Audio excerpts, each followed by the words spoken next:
Welcome student, welcome to make it easy skills. तो बच्चे, हम लोग प्रॉब्लम सॉल्विंग स्किल के बारे में पढ़ रहे थे। आई होप आपको चीज़ें समझ में आ रही होंगी और पिछले 2 वीडियोस आपने बहुत अच्छे से उसको देखा होगा और उनको समझा होगा। ठीक है, आज एक हम बहुत ही बेहतरीन टेक्निक पढ़ने वाले हैं, दैट इज केटी टेक्निक। ठीक है, उसको समझेंगे। बहुत ही पावरफुल टेक्निक है। ठीक है, आप जब समझेंगे तो आप खुद ही रियलाइज करेंगे how powerful this technique is. ठीक है, चलिए सीधे अपनी प्रेजेंटेशन पर चलते हैं, जहां पर हम बहुत अच्छे से इस टेक्निक के बारे में सीखेंगे। ठीक है, चलिए मैं अपनी स्क्रीन शेयर कर देता हूं।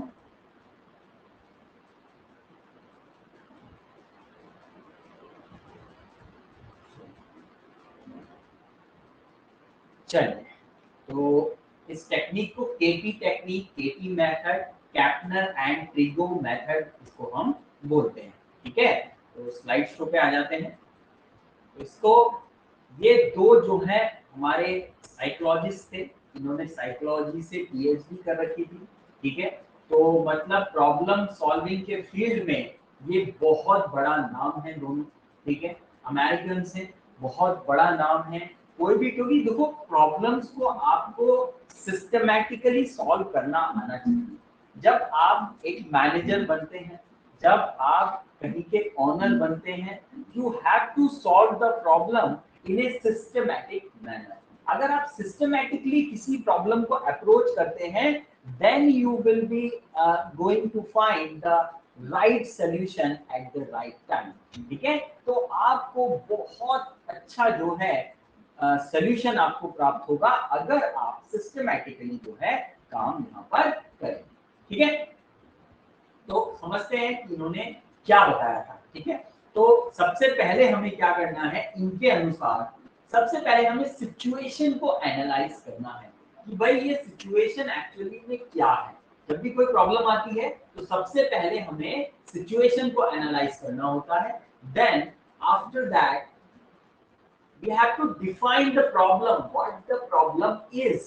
आपकी प्रॉब्लम क्या है, you have to understand what the problem is।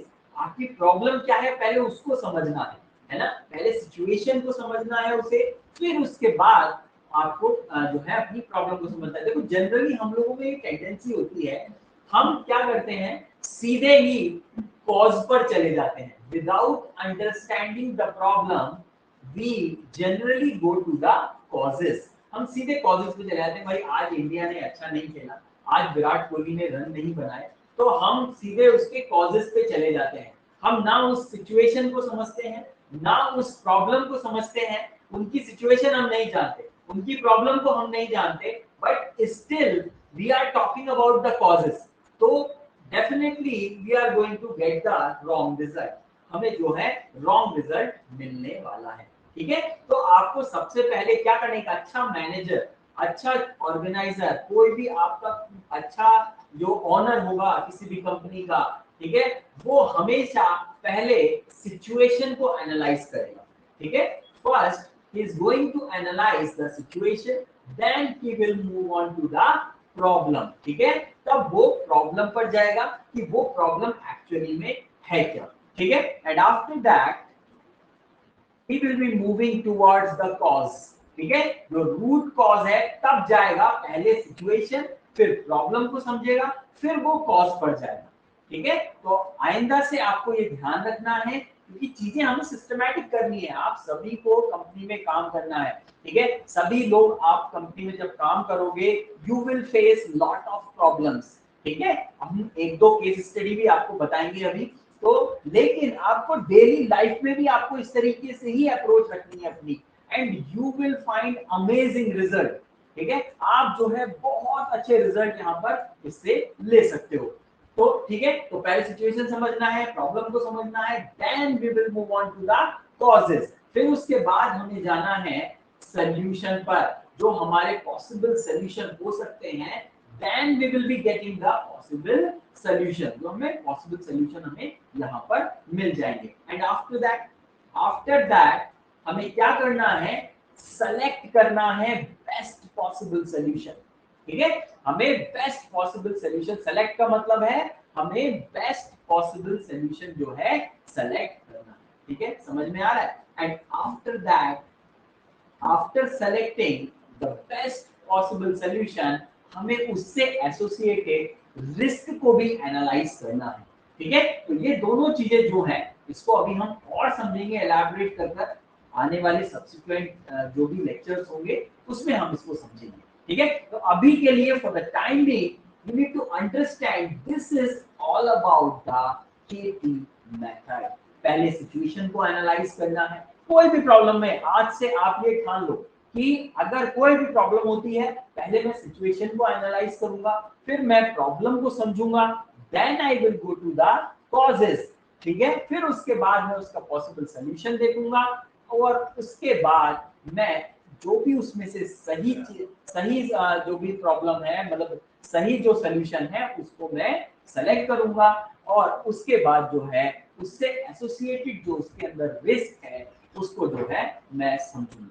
ठीक है, तो इस तरीके से आप अपनी कोई भी प्रॉब्लम जो है बड़े सिस्टमैटिक वे में जो है जो है इसको आप जो है अप्रोच कर सकते हैं किसी भी प्रॉब्लम पे। ठीक है, आप ट्राई करें करना डिफरेंट डिफरेंट सिचुएशन में, तो आपको खुद ही मतलब ये रियलाइजेशन होगा कि हाँ ये मेथड कितना ज्यादा इफेक्टिव है। ठीक है, चलिए अब कोई भी यदि हमें प्रॉब्लम सॉल्व करनी है तो हमें क्या करना है कि एट सिंपल क्वेश्चंस हमें पूछने हैं, है ना, जो बहुत इजी क्वेश्चन है। आप जब सुनोगे तो आपको भी ऐसा लगेगा कि इतने इजी क्वेश्चन। ठीक है, ये इजी क्वेश्चन ही है जो आपको एक बहुत ही बेहतरीन सॉल्यूशन देंगे। तो सबसे पहले कोई भी प्रॉब्लम यदि आपके सामने आती है तो आपको क्या करना है, आपको प्रॉब्लम को समझना है। What is the problem, what is not the problem. आप समझ रहे हो, what is the problem and what is not the problem. तो ये समझ लो, ये दोनों चीजें आपको ध्यान में रखनी है कि क्या आपकी प्रॉब्लम है और क्या आपकी प्रॉब्लम नहीं है। तो नहीं वाले पे भी ध्यान रखना है। ठीक है, ये जो इज नॉट वाला पॉइंट है, ये जो इज नॉट वाला पॉइंट है, यही आपको सॉल्यूशन भी प्रोवाइड कराएगा। ठीक है, सबसे पहले ये समझ लेंगे, फिर उसके बाद आपको वेयर इज इट, कहां पर है और कहां पर नहीं है, वेयर इज इट नॉट। ठीक है, फिर उसके बाद समझना है हमें when is it and when is it not. ठीक है, फिर उसके बाद हमें समझना है how much is it and how much is it not. ठीक है, तो ये 8 क्वेश्चन आपको पूछने पड़ेंगे। ठीक है, तो कोई भी प्रॉब्लम अगर आपको आती है तो इस तरीके से सिस्टमैटिक वे में आपको जो है अप्रोच इस पे करना है। ठीक है, तो ये क्वेश्चन जब आप पूछेंगे तब आपको जो है एक बहुत अच्छा सॉल्यूशन आपको तुरंत मिल जाएगा। ऐसा नहीं है कि ये कोई टाइम कंज्यूमिंग प्रोसेस है, बहुत इजी है, बड़े आसानी से। अभी मैं एक एग्जांपल भी आपको समझाऊंगा तो आपको खुद ही समझ में आ जाएगा कि हाँ ये कितना इफेक्टिव मेथड है।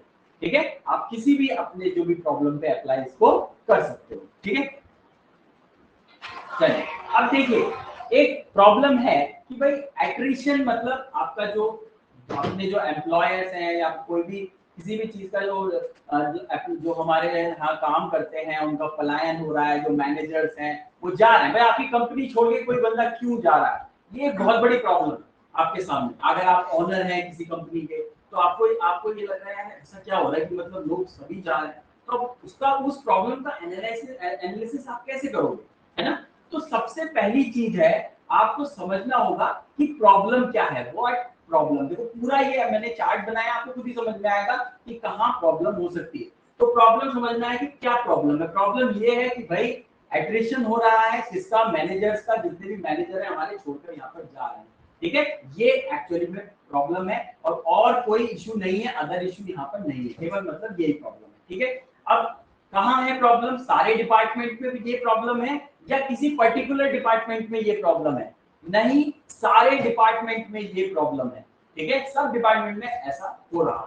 ठीक है, अब ये कब हो रहा है, व्हेन इज द प्रॉब्लम, जब आपको ये भी पता है भाई कब ये प्रॉब्लम हो रही है, कि कभी भी हो रही है, हैपेंस एनी टाइम, कभी भी ये प्रॉब्लम हो रही है, कभी भी छोड़ के चले जा रहे हैं। ठीक है, अब क्या नहीं है कि कोई पर्टिकुलर पीरियड इसका नहीं है, कभी भी लोग छोड़ के जा रहे हैं। ठीक है, अब कितने लोग छोड़ के जा रहे हैं, how much is the problem, कि भाई बहुत सारे लोग छोड़कर जा रहे हैं। ठीक है, तो ये चीज आपको पता चल रही है कि बहुत सारे छोड़कर जा रहे हैं और आपको ये दिखाई दे रहा है कि very few managers are not leaving, कुछ मैनेजर जो है नहीं जा रहे हैं बट बहुत सारे जा रहे हैं।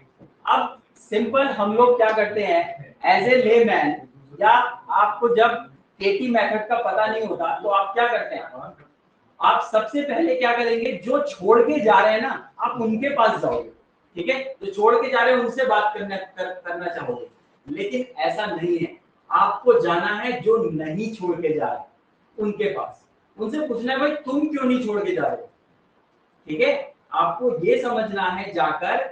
जनरली हम क्या करते हैं, हमारी टेंडेंसी ये होती है जो छोड़ के जा रहा है हम उसके पास जा रहे हैं, नहीं, आपको आपको जो है एज ए एम्प्लॉयर आपको क्या करना है, आपको जाना है जो छोड़ के नहीं जा रहे हैं उनके पास, क्योंकि जो छोड़ के जा रहा है वो भैया आपसे सच नहीं बोलेगा, ये बिल्कुल फैक्ट है, जो छोड़ के जा रहा है वो कभी आपसे सच नहीं बोलेगा, लेकिन जो छोड़ के नहीं जा रहा है वो आपसे बिल्कुल सच बोलेगा, ठीक है।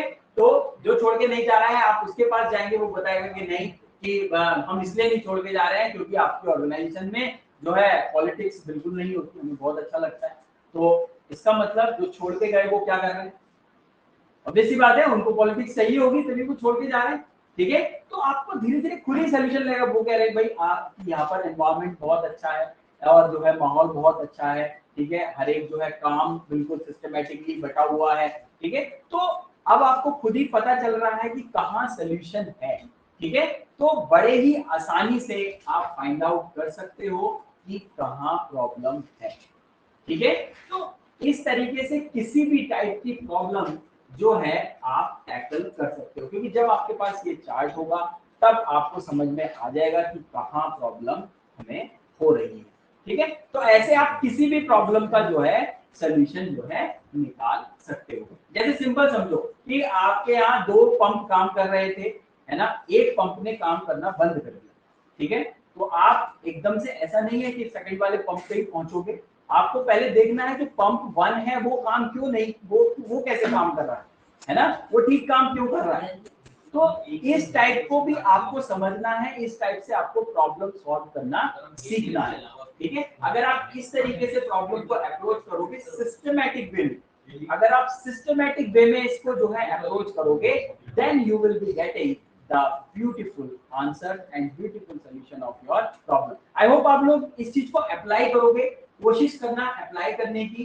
कहीं भी आपकी जो भी प्रॉब्लम है इस तरीके से आप अगर इसको डिस्ट्रीब्यूट करोगे, ज्यादा टाइम नहीं लगेगा, जब आप इसकी प्रैक्टिस कर लोगे तो आपको ज्यादा टाइम नहीं लगेगा, और आप अपनी कंपनी में आपने क्या क्या प्रॉब्लम सॉल्व करी वो भी आप बड़े अच्छे से जो है प्रेजेंट कर सकते हो, क्योंकि आपको जब आप प्रेजेंट करते हो ना कंपनियों में जाके, तो ऐसा नहीं आप खड़े होकर बताओगे कि यार मैंने ऐसा कर दिया, मैंने वैसा करा, ये करा वो करा, ये नहीं बताओगे, यू हैव टू प्रेजेंट, आपको प्रेजेंट करना है कि मैंने सर ये एक साइंटिफिक टेक्निक लगाई थी और इससे मुझे ये रिजल्ट मिला, तब आपको लगेगा कि हाँ ये जो मैनेजर है ये एक साइंटिफिक तरीके से काम करता है, ठीक है। तो ये चीजें सिखाने के आपको मैंने पहले भी बताया है, बहुत ज्यादा मतलब लोग चार्ज करते हैं, तो आपको ये free of cost make it easy skills पर जो है, मेक इट इजी स्किल्स पर जो है आपको ये सिखाई जा रही है, ठीक है। आई होप आपको समझ में आ रही होंगी चीजें, और आप जरूर इसको जो है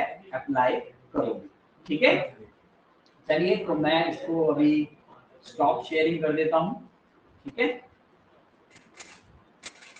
चलिए तो आई होप आपको चीजें समझ में आ रही होंगी, ठीक है। आप इसी तरीके से एक प्रॉब्लम सॉल्विंग स्किल्स जो भी हमारा कोर्स है उसको एंजॉय करते रहिए, और भी हमारे अच्छे अच्छे कोर्सेज हैं उनको ज्वाइन कीजिए जो आपकी स्किल को एक बहुत अच्छे लेवल पर पहुंचा देगी, ठीक है। चलिए बेटा, थैंक यू वेरी मच।